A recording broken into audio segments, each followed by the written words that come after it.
ఇది నేను మా కింద గ్రౌండ్ ఫ్లోర్ అనమాట, 2 BHK. పైన ఫస్ట్ ఫ్లోర్లో మేముంటాము. ఇదిగోండి, ఇది ఎందుకు చూపిస్తున్నానంటే ఇది రెంట్ కోసమని కట్టామన్నమాట. కానీ ఇప్పుడు దీనికి వుడ్ వర్క్ కూడా చేపిస్తున్నాము. వుడ్ వర్క్ చేపిస్తే అంటే బాగా లైక్ చేస్తారు కదా వుడ్ వర్క్ ఉన్న ఇంటికి అయితే రెంట్ తీసుకోవడానికి. సో అందుకని చెప్పేసి చూడండి, ఇదంతా గ్రానైట్ అనమాట. ఇదంతా కూడా ఫాల్ సీలింగ్. ఇక్కడ వుడ్ మెటీరియల్ పెట్టారు, కబోర్డ్ వర్క్ జరుగుతుంది. యాక్చువల్గా నాకైతే ఎందుకు వుడ్ వర్క్ చేయించడం, ఇట్లానే రెంట్కి ఇచ్చేస్తే బాగుంటుంది కదా అని అంటాను. కాకపోతే మా హస్బెండ్ లేదు, వుడ్ వర్క్ చేపిస్తేనే నచ్చుతుంది జనాలకి అని అన్నారు. సో ఇది కొత్త ఇల్లు అనమాట, ఎవరు ఇంతవరకు రాలేదు. సో ఇదంతా వుడ్ వర్క్ జరుగుతుంది కాబట్టి అవన్నీ అలా పెట్టున్నాయి. ఇదంతా హాల్, ఇదంతా వాళ్ళు తయారు చేసి పెట్టుకున్నారు వర్క్ చేయడానికి, కార్పెంటర్స్. సో ఇది ఎలా ఇంతవరకు ఏం జరిగింది అనేది చూపిస్తాను. మొత్తం ఫైనల్గా అయిపోయాక కూడా ఎలా వచ్చింది అనేది కూడా చూపిస్తాను. సో ఇది 2 BHK అని చెప్పాను కదండి. సో ఇది వచ్చేసి డబల్ మాస్టర్ బెడ్రూము. చూడండి, ఇక్కడ అంతా ఫ్రేమ్ వర్క్ చేసుకున్నారు ఫస్ట్ కబోర్డ్స్ పెట్టడానికి. సో ఇది వచ్చేసి మాస్టర్ బెడ్రూమ్. విశాలంగా అండ్ వెంటిలేషన్ కూడా బాగుంటుంది, పెద్ద పెద్ద రూమ్స్ అనమాట. ఇది ఇది వచ్చేసి master bedroom, fall ceiling.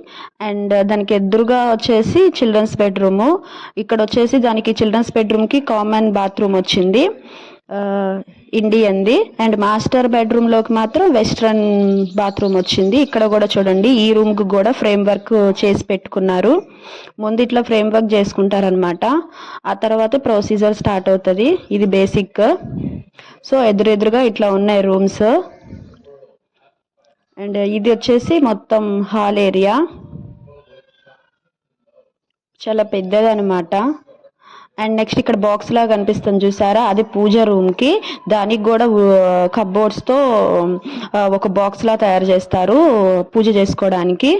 So ఇగోండి కిచెన్, కిచెన్ కూడా పెద్దది. దీనికి కూడా చూడండి ఫ్రేమ్ వర్క్ చేసి పెట్టుకున్నారు.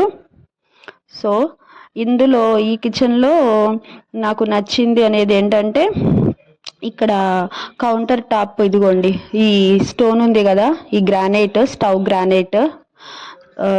కిచెన్ ప్లాట్ఫామ్ అది జెడ్ బ్లాక్ అనమాట, ఫుల్ బ్లాక్ ఉంటుంది. అది మన తుడిస్తే చాలా షైనింగ్ ఉంటుంది అనమాట. ఈ రెంటెడ్ దానికి కూడా మేము అదే పెట్టించాం. అదే మేముండే ఇంటికి ఎలా ఉందో దానికి కూడా అదే అన్నీ అట్లానే పెట్టించామన్నమాట. పెద్దది కిచెన్ కూడా. సో ఇది వచ్చేసి బ్యాక్ సైడ్, ఇది వాష్ ఏరియా, వాష్ బేసిన్ పెట్టుకోవడానికి. ఇదంతా కూడా ఇలా ఒక చిన్న సందులాగా వచ్చింది, మొత్తం గ్రానైట్. అండ్ చుట్టూ కూడా మీరు పైన చూసుకుంటే ఫాల్ సీలింగ్. సో ఇంత ఖర్చు పెట్టి చేపించాక మనం రెంట్కి రావాలనుకుంటాం కదా. సో అందువల్ల ఇప్పుడు వుడ్ వర్క్ కూడా చేపిస్తున్నాం. ఇది ఎందుకో నేను ఒక ఇన్వెస్ట్మెంట్లో ఫీల్ అవుతా, ఇన్వెస్ట్మెంట్ అని ఫీల్ అవ్వను. వుడ్ వర్క్ చేయించడం అదొక ఖర్చు అని ఫీల్ అవుతున్నా. కానీ మా హస్బెండ్ మాత్రం లేదు, అది కూడా ఒక ఇన్వెస్ట్మెంటే, మన ఇంటికే కదా పెడుతున్నాం, వుడ్ వర్క్ చేయిస్తేనే జనాలకి నచ్చుతుంది అని చెప్పి చేస్తున్నాడు. సో ఇదనమాట. వీడియో నచ్చితే లైక్ చేసి